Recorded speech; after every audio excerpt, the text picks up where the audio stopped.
नमस्कार मित्रांनो, आज आपण 2025 सालच्या डिजिटल जनगणनेबद्दल सविस्तर माहिती घेणार आहोत. ई जनगणना आणि डिजिटल जनगणना ही संकल्पना पूर्ण समजून घेणार आहोत. यात एक महत्त्वाची बाब आहे, ती म्हणजे स्वजनगणना. कुटुंबातील व्यक्ती आपल्या कुटुंबाची स्वतः जनगणना मोबाईल ॲपद्वारे करू शकणार आहे. ती कशा पद्धतीने होईल, संपूर्ण प्रोसिजर याविषयी व्हिडिओमध्ये आपण माहिती घेणार आहोत. तत्पूर्वी बी ए स्मार्ट टीचर या आपल्या यूट्यूब चॅनलवर मी आपले मनापासून स्वागत करतो. मित्रांनो, डिजिटल जनगणनेसाठी लॅपटॉप आणि मोबाईल डिव्हाइस यांचा वापर होणार आहे. यासाठी एक विशेष पोर्टल म्हणजे वेबसाईट तयार करण्यात येणार आहे आणि एक मोबाईल ॲप तयार होणार आहे. जनगणना अधिकारी मोबाईल ॲप आणि या पोर्टलच्या सहाय्याने सर्व कुटुंबाची माहिती गोळा करतील. मात्र यामध्ये एक नवीन सोय देण्यात आलेली आहे, ती म्हणजे स्वजनगणना. प्रत्येक व्यक्ती या ॲपद्वारे स्वतःच्या कुटुंबाची, आपल्या कुटुंबातील व्यक्तींची जनगणना स्वतःसुद्धा करू शकणार आहे. हे जे ॲप आहे, हे ॲप एकूण 16 भाषांमध्ये तयार केले जाणार आहे. महाराष्ट्रामधील व्यक्ती मराठीत म्हणजेच प्रत्येक व्यक्तीने आपल्या स्वतःच्या मातृभाषेचा उपयोग करून आपल्या कुटुंबाची माहिती या जनगणनेमध्ये या मोबाईल ॲपद्वारे तो भरणार आहे. यासाठी व्यक्तीचे आधार कार्ड, मोबाईल नंबर आणि मेल ID यांची आवश्यकता असणार आहे.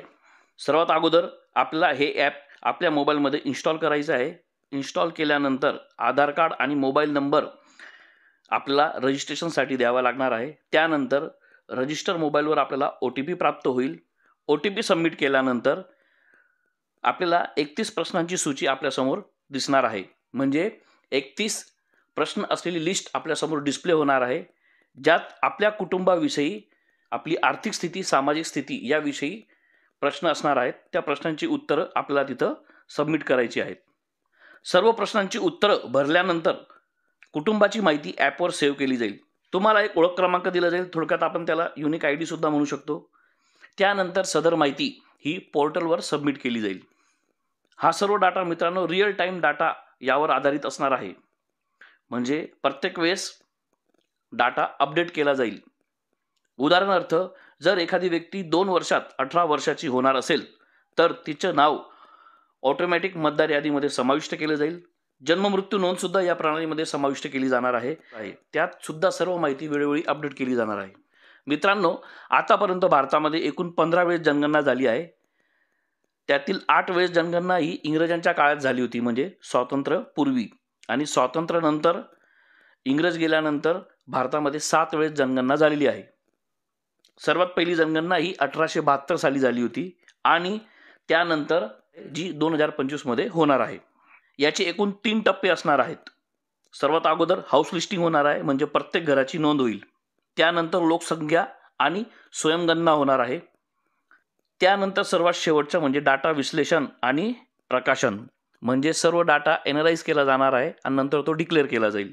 ही सर्वात शेवटची स्टेप असणार आहे. त्यानंतर महत्त्वाची गोष्ट म्हणजे मित्रांनो, आपल्या शिक्षकांपैकी भरपूर लोकांना जनगणनेचं काम करायचं आहे. हे ॲप पोर्टल कशा पद्धतीने काम करणार आहे, यातील प्रत्येक टॅबविषयी माहिती, यात काम करत असताना ज्या अडचणी येतील त्या अडचणीवर उपाय, हे सर्व व्हिडिओ आपल्यासमोर येतील. ज्यावेळेस ॲप आणि पोर्टल प्रसिद्ध होईल त्यावेळेस सर्व व्हिडिओ एक एक करून तयार केले जातील. म्हणून त्यासाठी चॅनलला सबस्क्राईब करून घ्या, बेल आयकॉन प्रेस करा, जेणेकरून प्रत्येक जनगणनेविषयी न्यू अपडेट आपल्यापर्यंत मिळत राहील. ओके, भेटूया पुढच्या व्हिडिओमध्ये. तोपर्यंत take care and good bye.